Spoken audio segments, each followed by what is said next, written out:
Hello and welcome back to the radio room. Working on some, a problem I have. I'm working on the 101s. I want to do an alignment to the one we've been working on most recently, the FT 101 with no letter. Still trying to figure out what's going on with the 10 meter output, which is very low. It does have 10 meter output, and it does look like it's on frequency from what I can see. However, I think an alignment might help.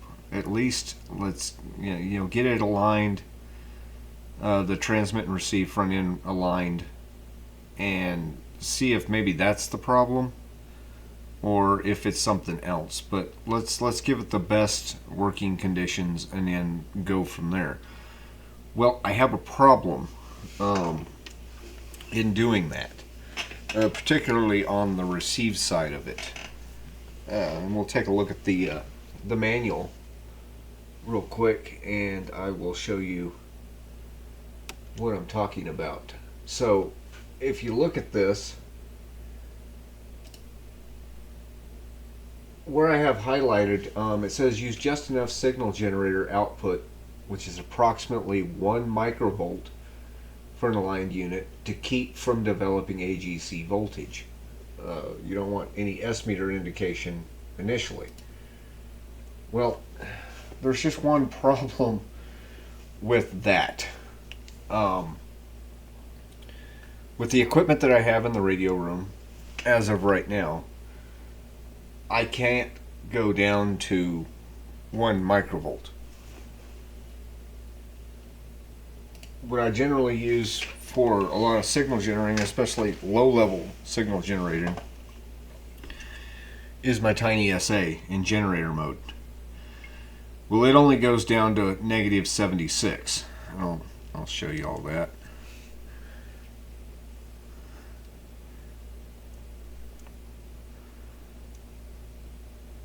So if I set my level, and we're talking dBm here, -76 dBm. Okay, I can put that in, but I can't even try -77. It just goes to -76. On the high end of this, never mind my phone going off, I can only go down to -7 dBm. Well, that's not a big enough range for some of the testing that I need to do. So what I need to do is I need to make a way to actually get down to that level. And another problem I have in the radio room is that sometimes when I need to see things on the oscilloscope, especially on a transmitter, I sometimes have high power. I can have up to 100 watts or so coming out of a radio. Well, I can't look at like a modulation envelope or the waveform of that signal coming out of there. I can't just plug it right into my oscilloscope. I won't have an oscilloscope afterwards. As soon as I key up, I'd probably completely knock the front end out of the oscilloscope. So what I've built here is right here. This is going to serve me two purposes. For one, I can use it as a feed attenuator for knocking the level down from my tiny SA or even my signal generator down to an acceptable level. Now, I mentioned this goes down to -76 dBm. This is a -40 dB attenuator circuit in here going to this tap. Through here is just pass through. So you could have your signal coming in here and it can just pass through here with very little loss. But I can take a little snippet of that signal and bring it off right here. And this will be down 40 dB from whatever's going through here. Because remember, when you start talking dBs, you're talking relative. So if I'm putting 100 watts through here, which is 50 dBm, I knock 40 dB off of that, that's going to be 10 dBm, which means 100 watts is going through, and about 10 milliwatts should be all that's coming out of that tap. So that's definitely going to make life a little bit easier for me. So let's go ahead and let me show you this chart right here real quick. I said I needed 1 microvolt. If you look at this is a little cheat card that I have that I keep around. Hoping y'all can read that. And negative, I always mention negative 73 dBm, which is right here, which is always an S9 calibration, which is 50 microvolts. Now this is at 50 ohms. This chart only works at 50 ohms impedance. You change that, then your voltage is going to change. It's going to change pretty much all the everything on here. So 50 microvolts, I need to get down to less than 1, or around 1. Well, the closest, let's just look at this chart here. 1.6 microvolts is negative 103 dBm. I can only go down to negative 76. So that would be somewhere in between here. So what, maybe a S8 and a half, somewhere between S8 and S9 signal level is the lowest I can go on this, on a calibrated S meter. I need to get down to 1. Well, using this, I should be able to put, say, negative 76 through here, and you just take, it's 40 dB, knock that down. Now we're down to negative 116 dB. So that's going to get us down around, 0.4 microvolts. So that's still going to be in my range.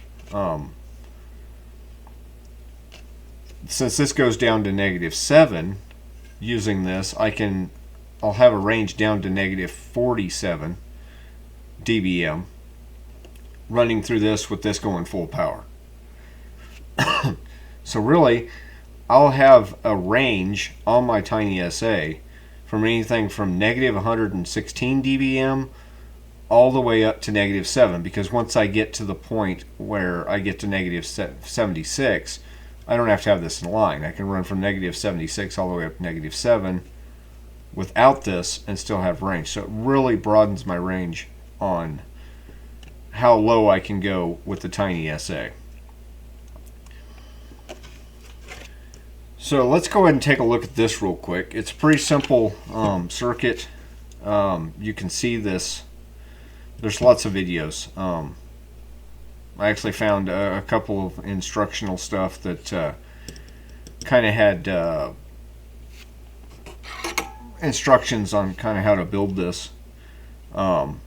It's kind of basically based on a voltage divider with some resistors. Let me go ahead and open it up. We'll take a look at what I did in here. I think there's actually sometime, I don't know when it was, a QST article from the 8RRL, I think actually had plans for pretty much what this is. I did a couple of different designs I kind of looked at online, and I kind of combined a couple of them, things that I thought were maybe needed to be in there.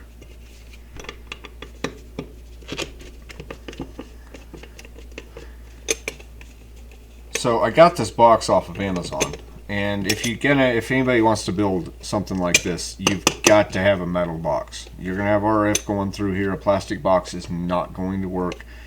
You will be spilling RF all over the place.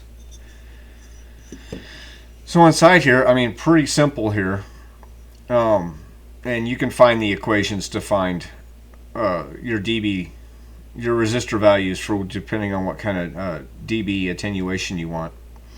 But it's pretty much, we got a brass plate in here, which is acting as the feed through. I wanted to use a brass plate instead of just a wire. I was thinking more along the lines of this would be less inductive and it might not make a lot of difference, but I figured a wire might add some more inductance through there, being a small round wire. So I went ahead and went with a plate on that, and that's actually another one of the things you can see in one of the plans. And that's just between the two center pins of the two SO239s that are on each side. And this works both ways. It doesn't matter if you hook the input, the source up here, and you got your dummy load over here, or whatever you're sending that RF into.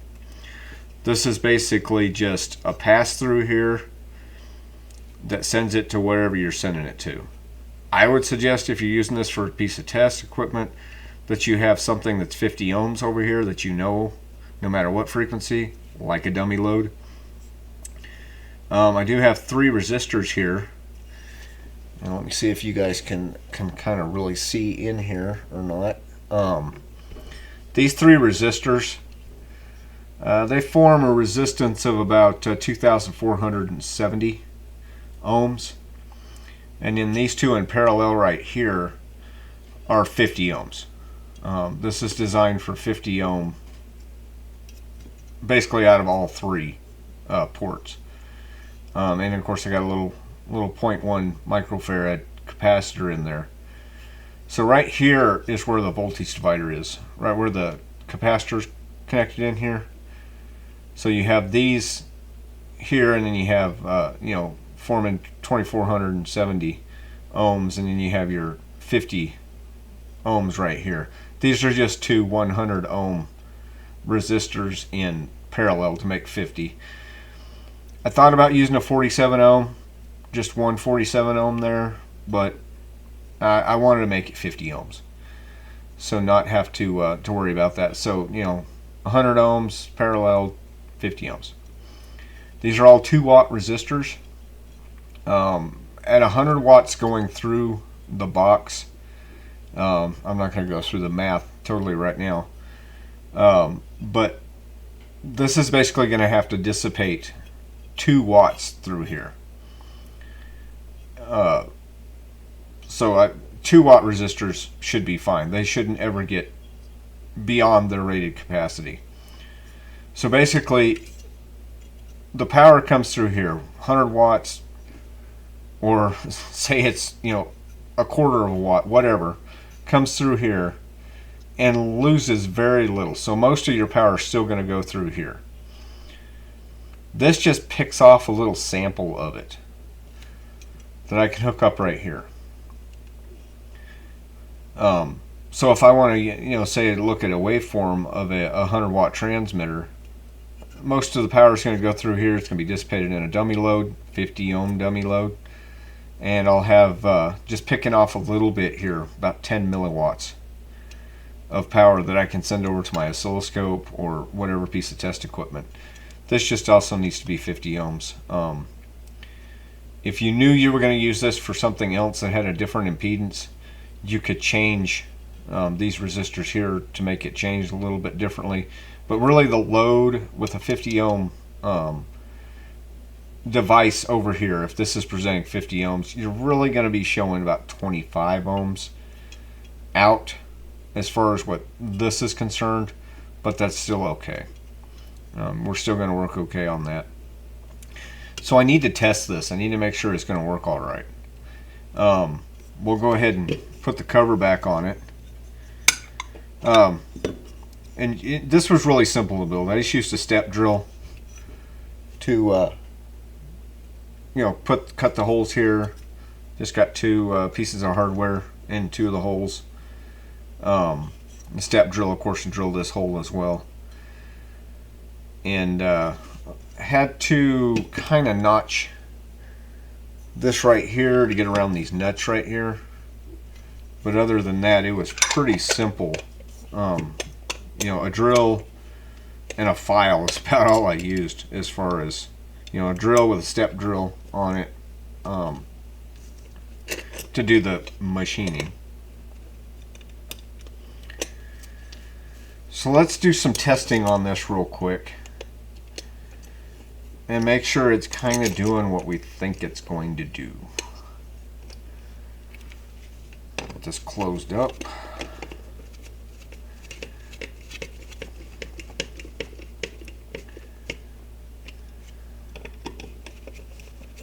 Oh, and the box itself, of course, we had the center connector of these through that brass plate. The box itself completes the shield side.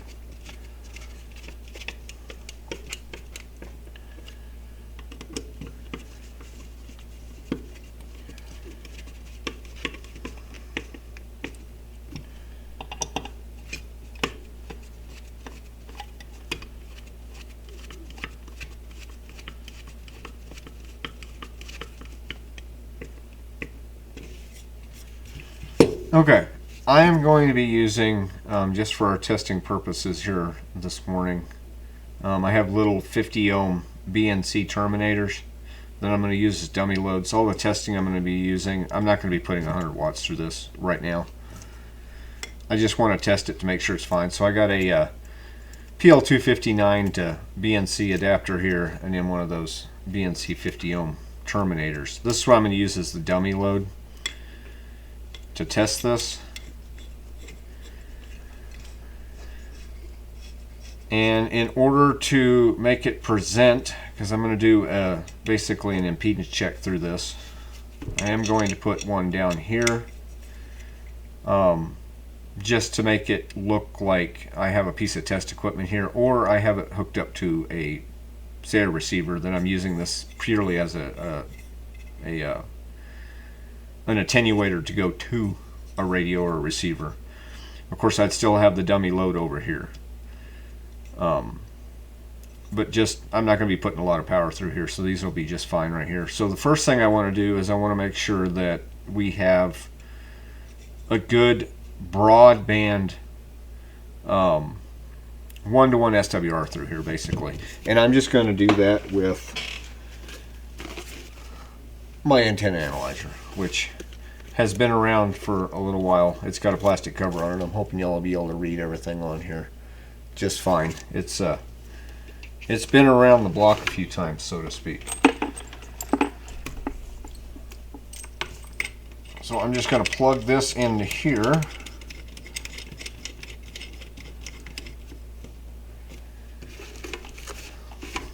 Whoops, wrong cable.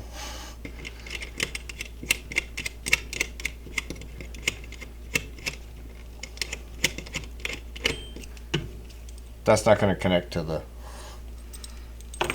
antenna analyzer very well. Let me grab another little jumper here.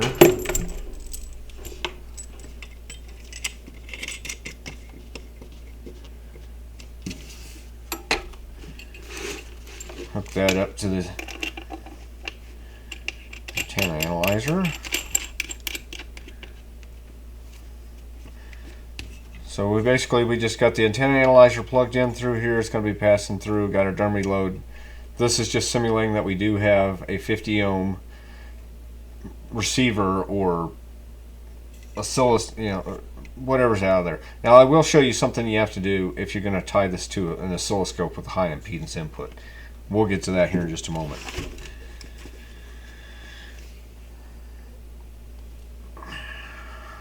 Alright, so I'm going to start at a pretty low frequency here.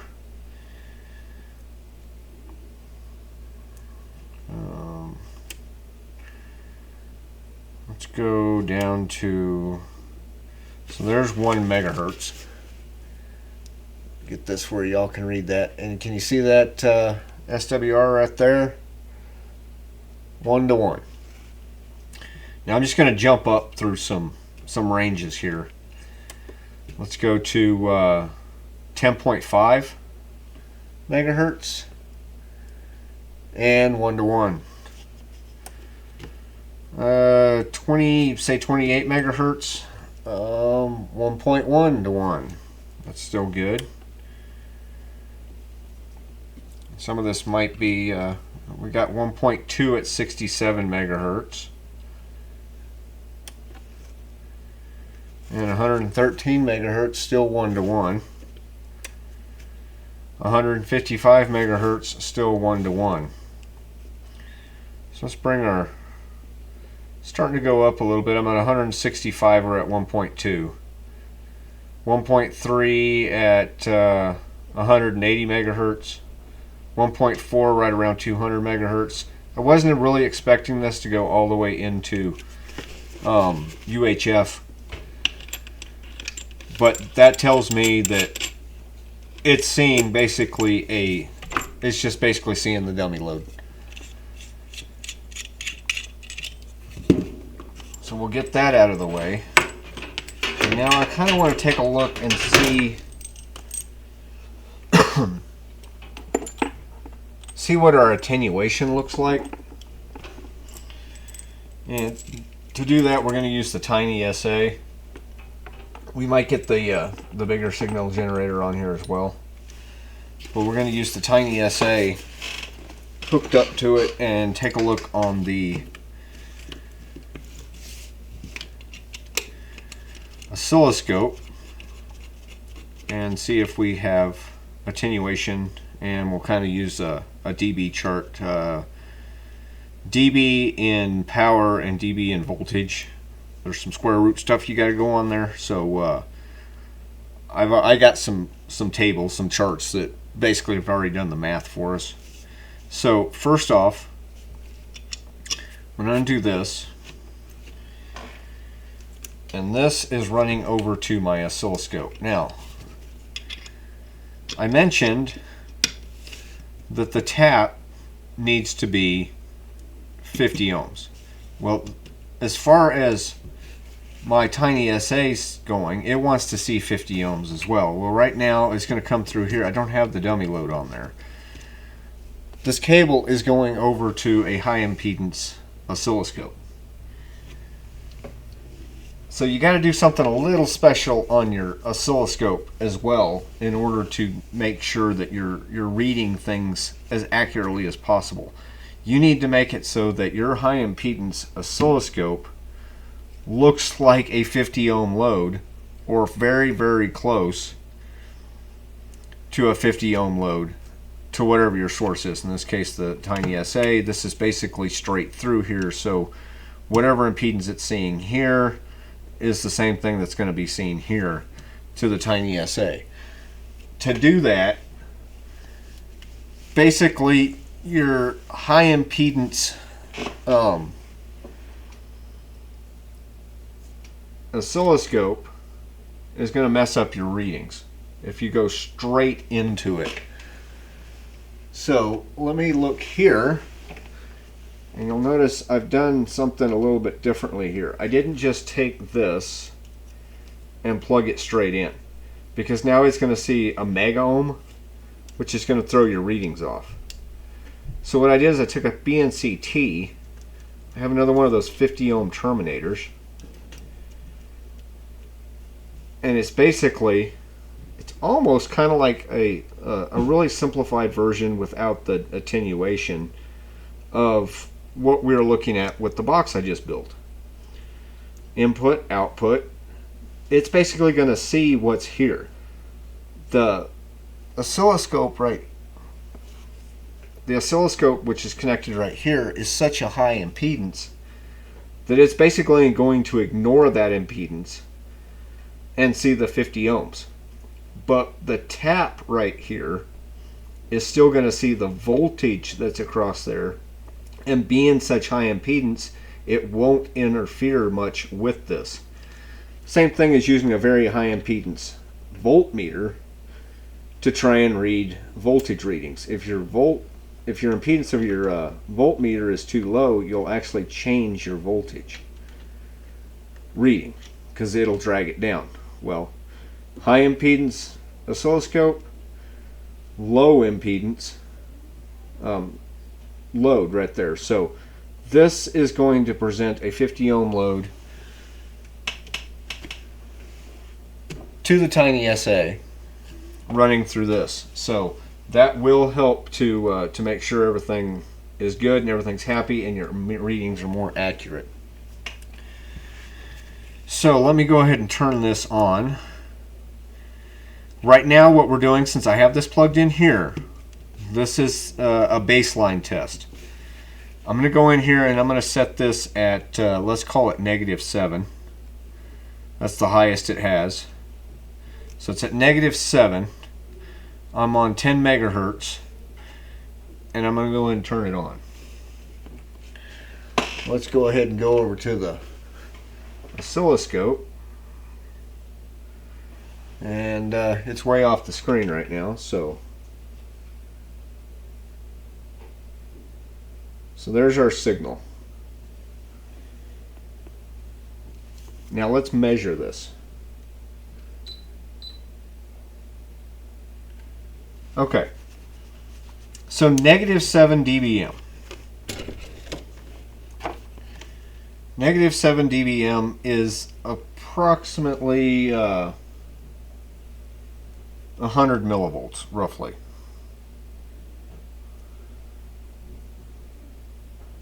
If I'm thinking that right. Let me do the math in my head real quick here. It's roughly just under 100 millivolts. It's like 99 millivolts. So let's compare that. Now that's an RMS voltage. I'm thinking y'all can probably read this fairly well. Yeah, it looks like.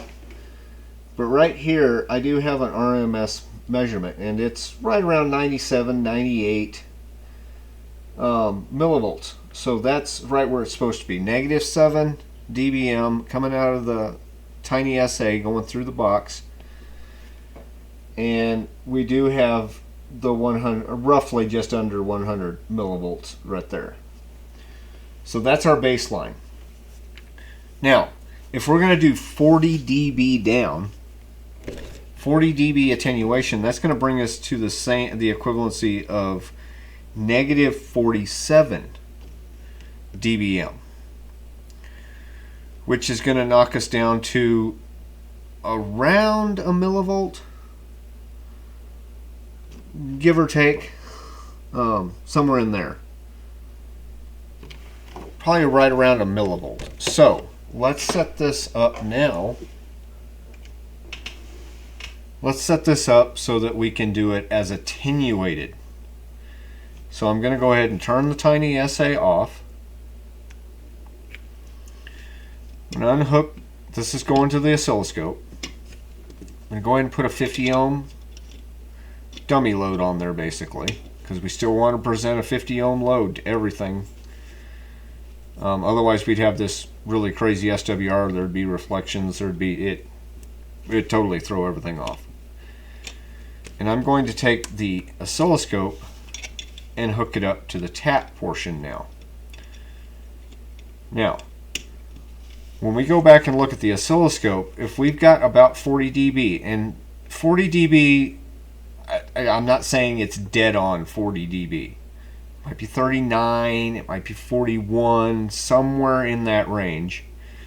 But we should be looking at, with -47 dB, we should be looking at about 1 millivolt. So, tiny SA is coming in here. I've still left it at the same level. We were just looking at that a moment ago. 100 millivolts approximately, 97, 98, 99 millivolts. I'm going to leave the output at the same level. But now, when we go to the oscilloscope, we should see about 1 millivolt. And I might have to adjust the oscilloscope, get a little more sensitivity out of it. But let's go ahead and I'm going to go ahead and turn this on. And I'm going to go back over to the oscilloscope. And I'm going to turn our sensitivity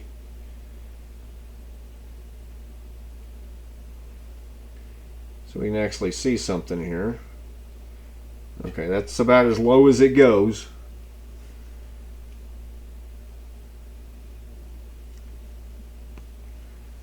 Okay, and you guys got to do just a little bit of conversion in here, but it's just about exactly where it's supposed to be. Let me do that so it gets a little more readings in there. So it's got 1.07 millivolts. Well, we have 100 millivolts roughly going into the box, and we got just over 1 millivolt coming out of the tap. So we're looking at probably somewhere between 39 and 40 dB attenuation, which is right where we want it to be. Now, I'm going to turn this thing down a little bit. I'm not going to move over here, but I'm going to move down to, I don't even know if my oscilloscope will measure this. I have the output off right now. I'm going to go down to, let's go to negative 33 dBm. Turn it back on. Let's see if it'll even read it. It's not even reading it. It's so low now that the oscilloscope can't even read it. But that right there would be about negative 73 dBm, which is 50 microvolts. It can't even get a reading on it right now. Yeah, my settings don't even change, so that's just too low for the oscilloscope to even be able to read it. But let's try some other settings here, and see if we can get something of about the same, just to kind of verify that output. So let's go to negative. I'm trying to figure out how low I can go before my oscilloscope's going to say nope. So let's try negative 10 dB. That should put us down to about negative 40. Or negative 50 dBm, I'm sorry. Which should put us right around 700 microvolts. I'm not sure if it's going to read it. Oh, actually it's trying. Showing right around, well, it's trying to lock on there, but it's right around 700 to 800 microvolts. So that's still showing right around 39 dB, give or take, of attenuation. Of course, we're also having to go off the fact that the oscilloscope is probably looking at this and barely seeing it. So it's trying to sample something that it's probably kind of at its lower threshold of being able to read it. I could probably play with some settings and maybe see if I could get the sample rate a little bit better. But I don't think no, it's not. I'm not going to get any more sample rate out of it. That's pretty much the upper limit of the sample rate. So it does look like it's doing negative 40, roughly negative 40 dB. I would feel fairly confident of putting 100 watts through into this, and I'd be pretty close to 10 milliwatts out. That would be 10 dBm, which gives us, as far as voltage, I mean, it gives us 707 millivolts, so just under a volt. I'd feel confident of putting less than a volt into my oscilloscope. The oscilloscope will obviously read a lot more than that. One thing I forgot to mention on the capacitor that I put in here. If you'll notice, it was between where we were tapping our resistors and the input to the tap. I put that in there. It's a 0.1 microfarad 50 working volt ceramic capacitor. The reason I have that in there is if there happens to be any, of course, up to 50 volts coming on there. Of course, if we ever get to 50 volts coming through the resistors, it's probably not going to matter whether that, it's to block DC. The capacitor's there to block DC. But if we had more than 50 volts coming through there and the capacitor we'd probably have a problem anyhow. That's going to be a lot of power going through there unless the current's very, very low. But that's just to keep DC off of the signal. That's all that does. It's just a blocking capacitor. If there happens to be any DC coming in off of whatever our source is, it's going to keep it pretty much to AC. Pretty much. To not change the reading coming out of here. So this looks like it's probably working pretty good. I'm going to use this to help do the alignment on the 101. Like I said, let's see. If I need 1 microvolt, let's see, that's going to be 100. Looking at my chart here, 1 microvolt, or just under 1 microvolt, would be about negative 107 dBm. So I could set this like negative 67. If I put this at negative 67 dBm, I should have about a microvolt coming out of the tap. If I need to turn it down some, I still got some range down. If I need to bring it up a little bit, I still can. But with this right here, if I try to just feed this in there to do that alignment, I would not know anything about sensitivity. I'd be shooting the equivalency of an S8, S9 signal into it nearly at this lowest level that it can do by itself, and not even be there's no way to check to see if there's sensitivity there. You're gonna get a signal. If you're not getting a signal, you got bigger problems than an alignment. But that will definitely help on that. So I'm hoping this kind of gives you an idea. Of course, and this is going to be more of, more versatile than just doing the 101s. I could hook a transmitter up to this, obviously with a lot better, dummy load on this side. A full-fledged 100 watt, 1000 watt dummy load on the other side of this. I don't think I'd want to do much more than 100 watts through here, just because of the dissipation through the resistors. I don't want to get them go past their capacity. You might be able to do 200, but I really think that'd be pushing it, and this thing would probably be getting pretty hot unless you did very short bursts. But I could run 100 watts through here, constant carrier, and see, say, an AM transmitter, and modulate that signal and look at the waveform on it, see if it's flat topping, see if the waveform looks clean, if it's overmodulated, undermodulated, all using the oscilloscope now. The last time I had to do that, I didn't have a tap.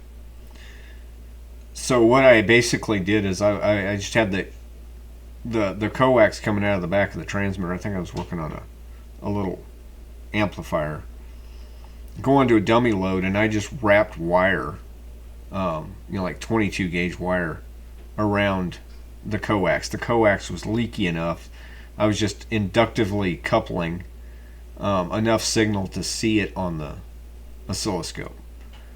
But this way I'll know, I'm not going to be playing games with, okay, is there enough leaking out of the RF, or RF leaking out of the coax to work on the little wraps of wire around the coax. This will work much better. Or I can use it as a 50 ohm attenuator to knock down signals to put into a receiver. I think this is going to be very versatile, and basically gives me down to 116 dBm, which isn't down to noise floors or radios. You're talking probably closer to 126. So if I had a 50 dB, I could maybe get down to some noise floors of some radios. But yeah, I don't know. Maybe I'll build another one. Maybe at some point in time I'll build one where it's variable. I don't know. But this is the tool I needed. Unless I wanted to buy a whole new signal generator, a very expensive signal generator, to put out that low of a clean signal, that's hundreds, $1,000. I do have some test equipment that's not working right now that would be able to do that. I just hadn't had a chance to get it going again or figure out even what's wrong with it. It's actually a service monitor. But this will get me through for right now. So, in the best of DIY or the concept of getting by with what you have, this is, I don't know, $15, and it takes what you got, like an oscilloscope or a tiny SA to use as a signal generator. And I got another signal generator. It doesn't go as low as this one, but now I can knock it down to lower levels if I need to. Taking what you got, building a little something maybe to work through it, to work through an interface with, and you can make an oscilloscope do a lot. You can take what you got and make it work for what you need to do. And this is just a little box. It's not anything major, but now I can test something down, test a receiver down to, pretty small amounts. 35, just looking at my chart here, negative 116 dBm would be like 350, or 0.35 microvolts. So pretty small. All right, well, I'm hoping that kind of brings you up to date. We will be continuing with the 101 now that I have something I can test. I'm going to try and do an alignment on it. I'll bring you the results of that. Kind of see what that needs to, what that's going to result in. Hopefully it brings the 10 meters up. Might help with some of the other bands as well. Maybe pick up sensitivity of the radio. Didn't seem bad, but we're going to find out a little bit better. And I probably won't go through the actual alignment on camera, mostly because of the way the radio is going to be oriented and stuff. I'll probably, when I give a little summary of what happens after the alignment, I'll go over some tidbits on it. But if you really want to see an alignment on a FT101, there's several videos out there. One YouTube channel that's really good and really has a lot of knowledge and a lot of information on the 101 is the Radio Shop. You might take a look at that. He's got a pretty good video on doing an alignment, and he's got a little better equipment than I do, but he definitely does a good job, and he goes through and talks about a lot of stuff on 101s. That's good information. So if you want to see a full front end alignment, the procedure of it, go take a look at the Radio Shop, and he's got a good video on that. I'd taken a look at that I don't know, a year ago or so, but we're just going to go through with the manual, which is basically the same thing he's doing, and we'll get it. We'll see if we can't get it aligned. Hopefully that'll bring the transmit back up. So, all right, thanks for stopping by. Just wanted to kind of show you how to build something else to make the next step go, but I think we're going to get it good now. So, thanks for stopping by. We'll catch you later.